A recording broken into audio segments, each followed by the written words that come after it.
Spaz, Huh? what are we doing here? I don't know. You started the show on time. It's a miracle. You wanted this show. I did.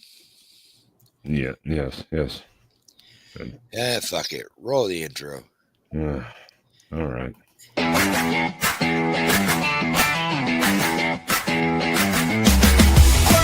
Quack, quack it off. Quack, quack, quack it off. Spaz sits all day and quacks off and spends his time quacking off. Everyone loves quacking off. Quack, quack, get off.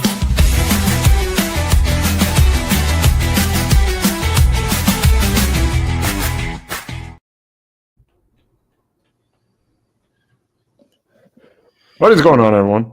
Welcome into the weird Thursday afternoon, evening, quacking off live show. Yeah, right. 5 days in a row, Spaz. What the fuck are you doing Yeah, I, to me? I don't know, sir. I can't help it. It's just there's a lot going on this time of year, so we have to do more shows. Killing me. Well, that's true. That is true. Yeah, we've been pretty good about it, but yeah, 100% because both of us forgot yesterday was signing day. That was bad. So we're doing our signing day today. There we go. And with some new signees happening today, it seems fitting. But welcome in, everyone. Hit that like, hit that subscribe if you want to. Consider doing it. It doesn't hurt you at all, but it helps us a lot as we are on the verge of 100 subscribers before the end of our first season, which is better than I expected. So we appreciate everyone, and but your subscription and your thumbs up help a lot, and we really like it. So please do that for us. Spaz, how are you doing today, though? I'm all right. That sounded about just all right. Hey, we're at 82. I know we're almost there. I said if we get 100 in the first season, that's better than I would have thought we would have. So very good, very good. So Spaz, we got some stuff to talk about with the recruiting class because one of the biggest things was David, yes. Yeah, we were trying to decipher that last night, how that kind of came out. And that's the projections, and that's what it looks like it's staying at. So, but yesterday we had, unless we flip. Unless there's a couple of last second type of things. Now, of course, there's still the transfer portal coming up, but that's a whole different topic. But that adds into like a little bit, but that's more just separate as a transfer portal class too. But there could be a couple, one or two flips here coming. There could be. What we were talking about yesterday was the surprise, and it was brought up in Dan Lanning's presser today about, or actually it was yesterday, late yesterday, about the recruiting class. And he said, and there was a question of going, with you losing both coordinators, how have you not had any losses in the recruiting class? Because we have not had anyone back out of the recruiting class, despite the loss of both coordinators. Yeah, this is true. And what did he say? Well, all Dan talked about primarily, and that was the question, was what do you make of this? How is that possible? And what Dan reiterated multiple times was, this is a destination. You're signing to now. It's kind of like the old, how did people used to say, don't ever sign to a school because of one coach, because they might not be there. Yeah. That's how it used to be. A coach would leave and someone would leave too.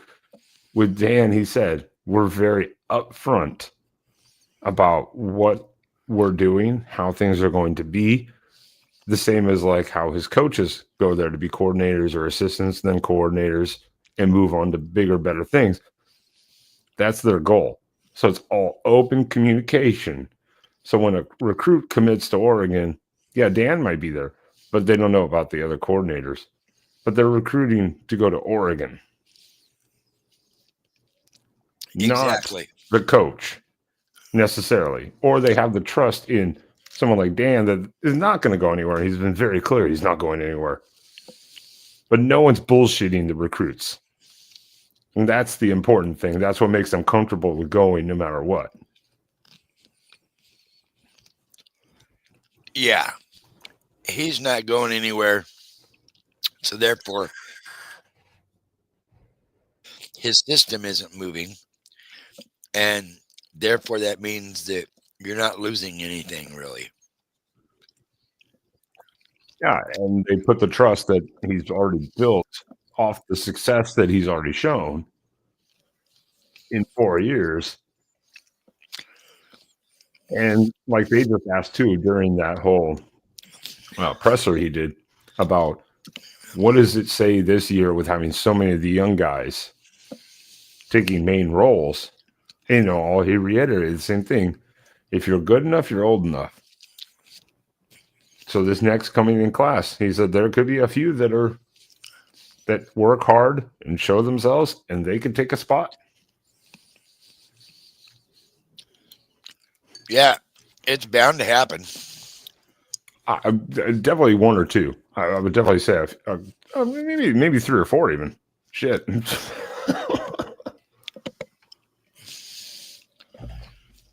I mean, you look at our secondary this year. 2 true freshmen on both sides. Yeah. I mean, Decorian Moore, wide receiver, obviously he's dinged up right now, so he's been out. And I think that's precautionary to make sure that he's doesn't aggravate whatever it is. But I mean, you look across the board, there have been young guys that have taken roles in this offense and defense that before the year we probably wouldn't have projected. I'm going to star this question later. I got it there in the chat. Spaz, let's look at this because this is an interesting one, and I think this is what also came up in the presser, and we kind of went over it yesterday a little bit. But let's take a look here real quick. So as it stands right now, and unless there's a flip, like you said, this is probably how it's going to end. But, and this is something Dan talked about in the presser, so that's why we're going to go over it. Right now, 2026, as of today, just updated now. USC does have the number 1 class. Oregon number 2, which is funny though, because I already saw people talking shit online about it. And I'm like, wasn't it like 3 months ago, Oregon was like 10th or 12th? Yeah, something like that. Yeah. Oh, now they're number 2. Like, shut up. Like, come on, get out of here. And like you said, with a flip, they could easily jump number 1 with a last second flip, late flip kind of thing. But you got all your normal teams up here in the top 10, 12, 13, you know. I'm surprised Washington's that high, actually. I thought Washington would be about 20th. But hey, good for Gen 6. Got a good recruiting going this year. Yeah, good for him. And obviously there's a bunch of teams that dropped off for the most part kind of heavily because of coaching changes too. Like Penn State just disappeared. I don't even know where they're at. They're like 40th, I think, or some shit like that. 140th. There's not 140. They fell off a cliff. Let's put it that way. They have signed 2 recruits, I believe. Yikes. I mean, that's right. Then they didn't. That's true. They haven't had a coach, so they can't really even do any recruiting right now. Technically, I mean they can, but not really. No, who wants to go to a team without a coach? which will come up Sunday night on the After Dark. We're going to talk. There were some other coaching hires that have happened this year. Oh, yeah, 133. Yeah. Okay, they're dead last. Isn't there 134 teams in the FBS? Something. I don't. There's 144, I think. Is it now 100? Fuck me. Something like that. Fuck me. Every year. Gotta remember you had Kennesaw State and all those come in this year. Yeah, that's right. That is right. Fucking hell. I can't keep up with that shit. Right? Yes, Troy, shut up. Stop it. I don't want to hear about it. It's not going to happen. I don't think it will, but hey, you never fuck me. God, yeah, I want a home playoff game. Yeah, god damn it. Let Ole Miss have it. Fuck, who gives a shit? Gross. Just leave me at 5 or 6, and I'm happy. Yes. 5 or 6 is key. I think that's exactly where we're gonna be. So we're gonna see. A good sign here is, and Merce brought it up here. Look at the Big Ten though, in general, not just national. Look at the Big Ten. This is the Big Ten ranking for 2026. It's still obviously Oregon number 2 because USC. Then you've got Ohio State.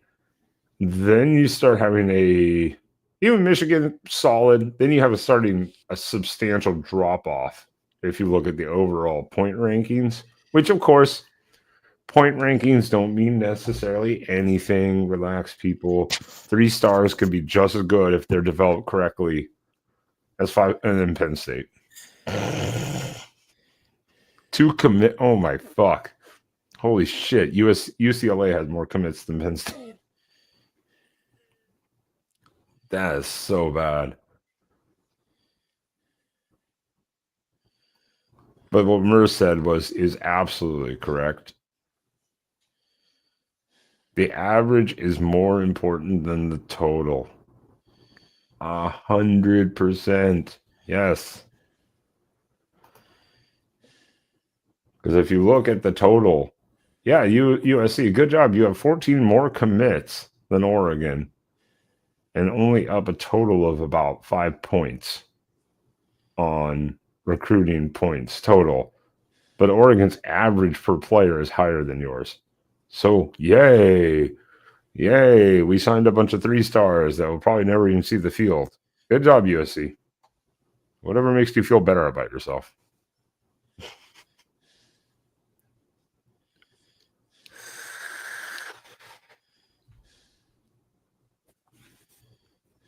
And that's the one thing that Dan talked about in the that presser earlier. We were talking about it was something he said, and it stuck with: quality over quantity.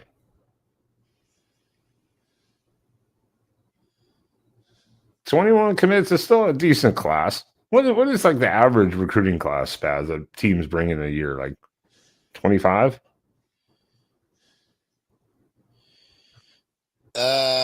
Yeah. Something like that? Yeah.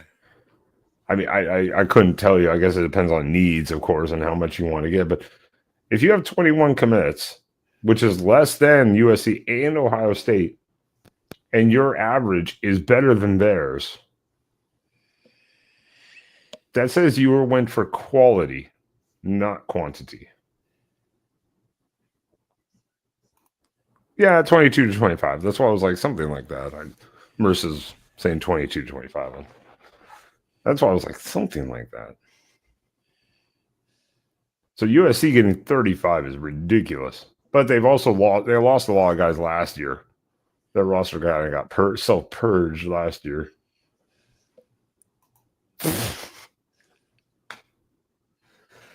The love for Penn State is not here today.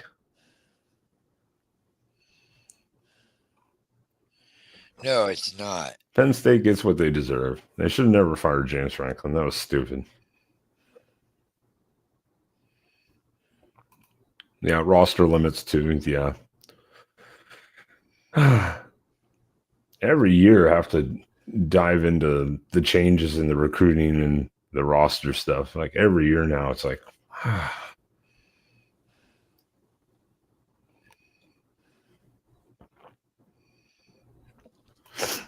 well, yeah, of course, Troy. That's why I say it's quality over quantity. So even like Ohio State, their bulk of their roster is 4 stars. That's really good. Bulk of Oregon, 4. And again, USC's got a lot of 4 stars. The only thing that's pushing them above everyone else is they took all the 3 stars. That's all it's doing. So it's quality over quantity. That's kind of the big thing. Because half these kids are not going to, half these kids aren't going to see the field for USC, and half of them will probably leave anyways. Ooh, where did Oregon State fall?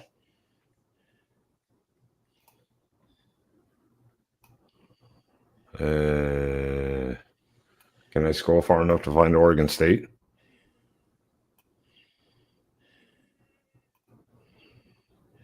Where did they fall? Like 70th or something?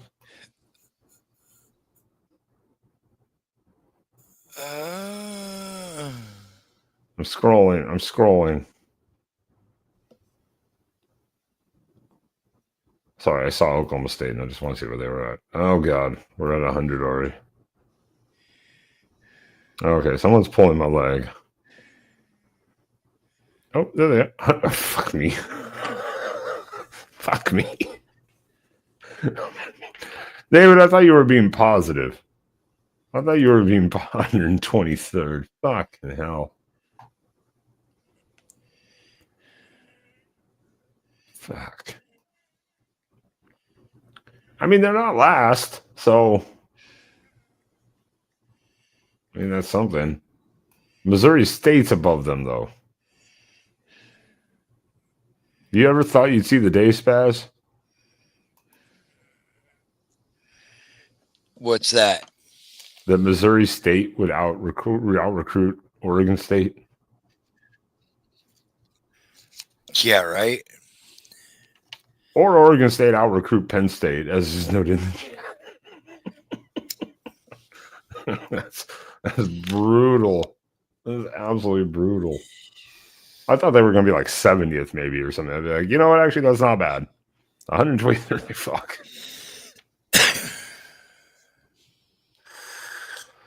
Hey, Dragon. See you there in the chat. Hey, Oregon State got Kenny Wheaton's kid. Oh, shit. Did he? Yeah. He went to well, Oregon didn't really pursue him that much. No. They kind of did, but not really. They were kind of very 50-50 on it the whole way. It kind of sucks because that's, of course, be a legacy, but it is what it is. Oh, my God, they're getting beaten by Delaware. Jesus Christ. Oh, and Kennesaw. Fuck me. That's some brutal stuff right there. But yeah, let USC troll and rant and rave about a number 1 class, blah, blah, blah. Let's see them actually win shit on the field. Right? Yeah. Let's win something, USC. Fucking hell. Man, I have an F-bomb problem today. Yeah, you do. I'm just all over it. It's all good. Fuck it. Right. This is what Doc was asking earlier. How healthy are the Ducks going into the playoffs, though? Ooh, it's a good question. Yeah, it's hard to say. I mean, we're a little banged up, but not real heavy. You got Moore, you got Stewart, you got Lamar, Benson. I'm sorry. No, yeah, Benz. No. I'm sorry. Benson. I'm Bryant. Yeah. You don't have a lot of issues on the defensive end. Mostly it's your receivers that are banged up. And really, this time of year, who's not banged up? Yeah, I think well, Doc, you fucking hell, you did it right before I was going to say the O-line actually seems to be fine. Yeah. There have been more held out for precaution that got rolled up on, but Poncho could have gone back in during the USC game, but they decided to hold him out. Harkey came back a couple weeks beforehand.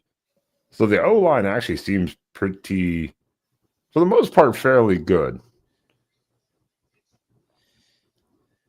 D-line, not much of an issue. Linebacker, good. Secondary's fine. Yeah, it's really receiver. That's where the fucking issue is. Yeah, and the others have stepped up, so it's been nice. Yeah, you get more back.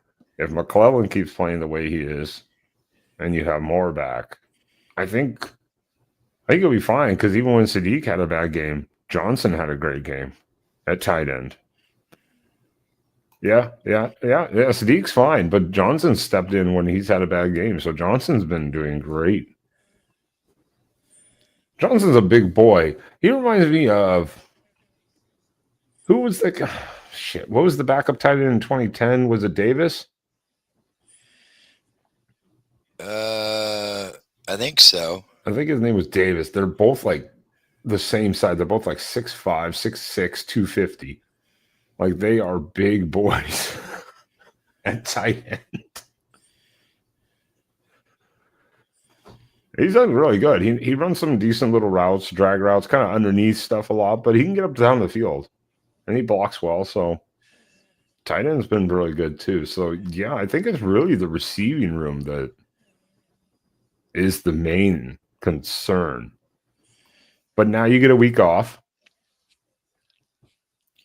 or a couple weeks, I guess, technically, to kind of heal and process everything. So hopefully,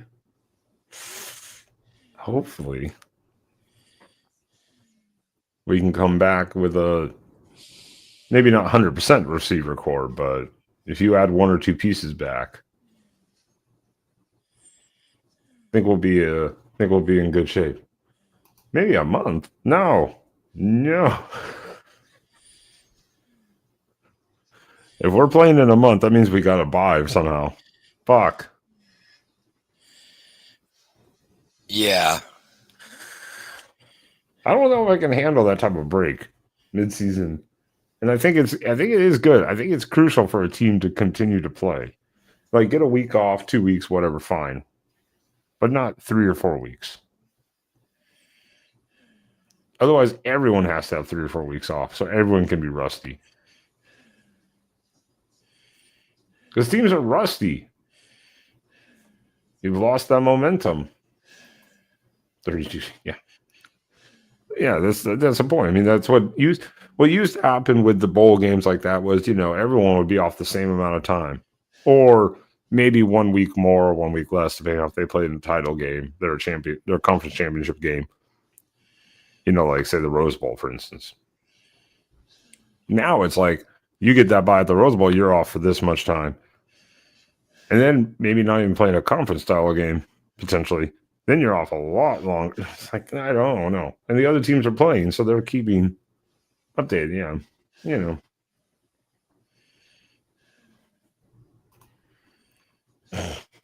Poor Tulane.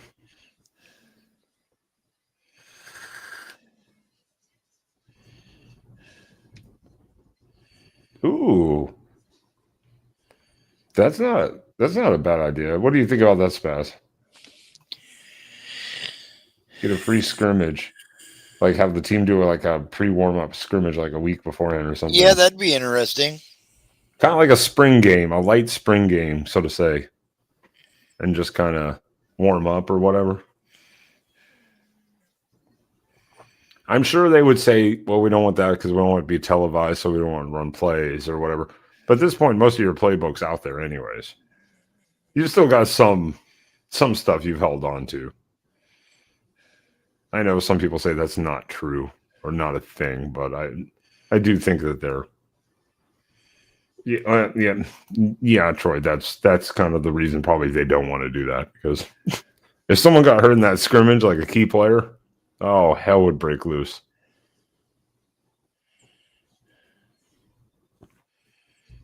Yeah, that would be pretty wild. It would be disaster. I mean, that would be disastrous. So, but injuries can happen at any point in time. So, I mean, they can happen during a practice.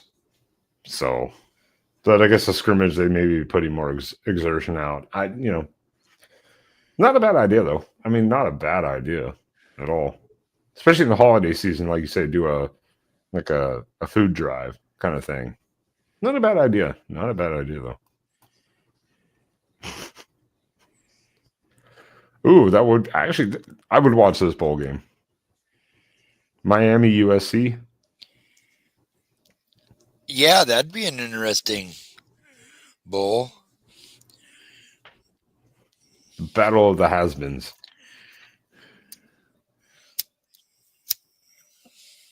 Hey, Spaz, did you know this is now 24 years or 25 years? Once again, Miami will not win the ACC. Fucking wild. I don't think anybody saw that coming. Oh, God. It's so bad. I really do want to host Miami. That would be so much fun. I don't think Miami's making it. I don't know.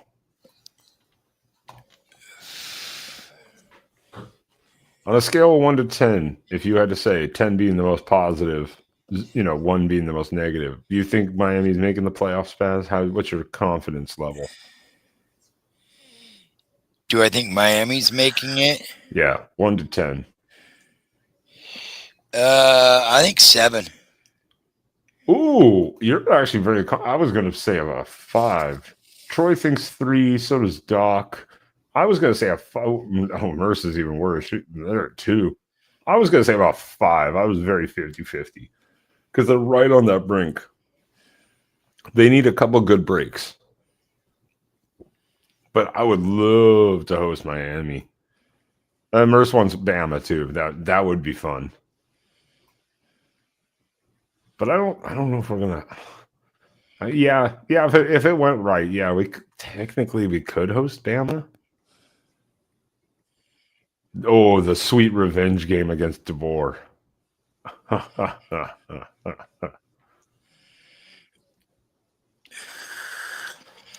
Oh. Who says that playoffs isn't interesting? I don't think they need as much of a miracle, Troy.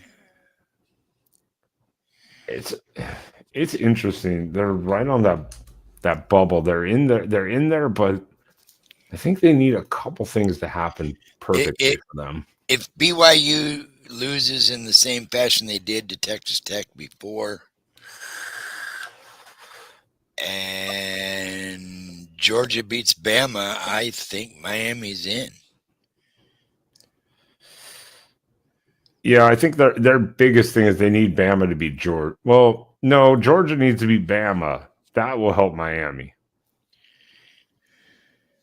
Georgia needs to beat Bama. That would slide Miami up because that would drop Alabama out at 3 losses. Yeah. And that would also keep Texas out unless BYU gets absolutely smoked.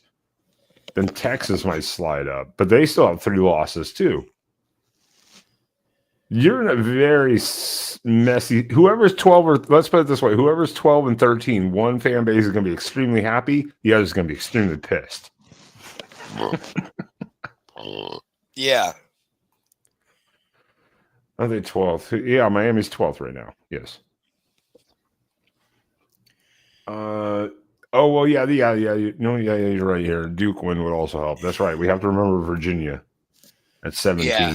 But they're Duke and Virginia in the ACC title. Yeah, that's gonna again. Whoever's number 13 is gonna be very pissed off this year. Very pissed off. Very.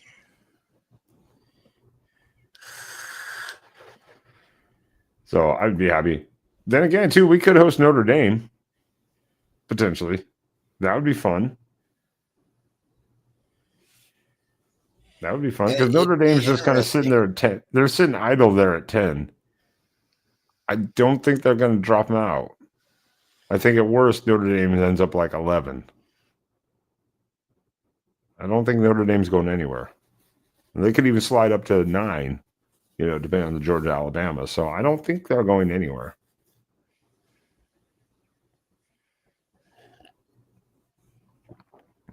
It's going to be an interesting Saturday and then Sunday morning with the rankings come out. Yes. Yes, it's going to be very interesting. And yeah, we're just going to, we're going to have to roll and see what happens come Sunday. Yeah. And give me Chris Henry. I'll be okay with that. That would bump us to number 1. Yes. In the class. And then USC can go suck it as usual. Like they do every season. Sunday night, everyone too. Just a note real quick. It's already scheduled. So again, make sure you subscribe and hit the like button here, but subscribe that way you see it. The After Dark show on Sunday, it's already scheduled. It will be 8:30 p.m. Central. Not 9:30, 8:30 p.m. Central. That way we have plenty of time to go over all the topics because there's going to be a lot of talking to do with the final playoff bracket being released that morning. Yes. The matchups will be known. Dun, dun, dun, dun. Yeah, Sunday, Troy. God damn it, Troy. Yeah, Sunday. Damn it, Troy. Did I say Saturday? No. Okay. Muse was asking. Oh, okay. I'm making sure. I was like, did I say Saturday? I'm just making sure. Maybe I totally misspoke or something. Oh, okay. Never mind. Sorry. That was to Murs about when do the committee results come out. Yep. Yeah, Sunday morning. Yes. I'm making sure. Sometimes I misspeak, and I want to make sure I'm putting out the right information.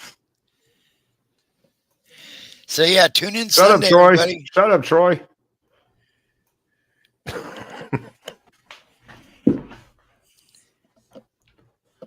What time is that, Spaz, Sunday?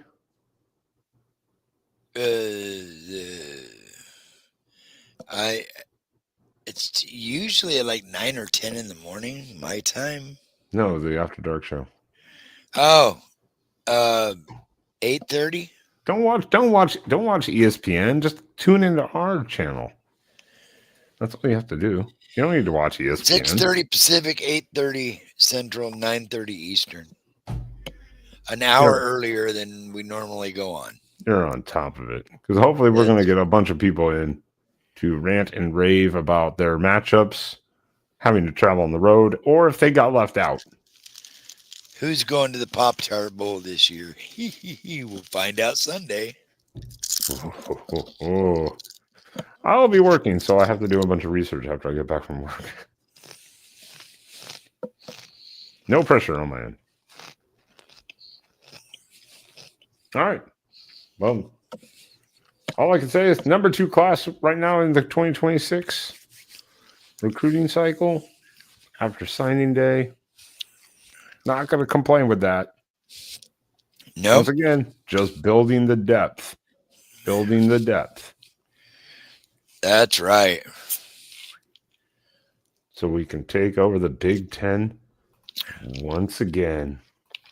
Where are you going, Brain? Back to the cage to plan for tomorrow night. Why? What are we going to do tomorrow night? The same thing we do every night, Pinky. Try to take over the world. That's right. That felt appropriate. Yes. I wish I could have done a to voiceover for Big Ten, but good enough. All right. Well, then, everyone, Spaz, Have a good night, everybody. Yeah, I'm glad you covered your Grinch hair.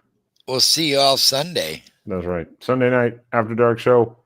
And we'll see you then, everyone. Thank you for coming in, Spaz. What time is it? It's never a bad time. Dubs down. Huskies, dubs down. Fuckers.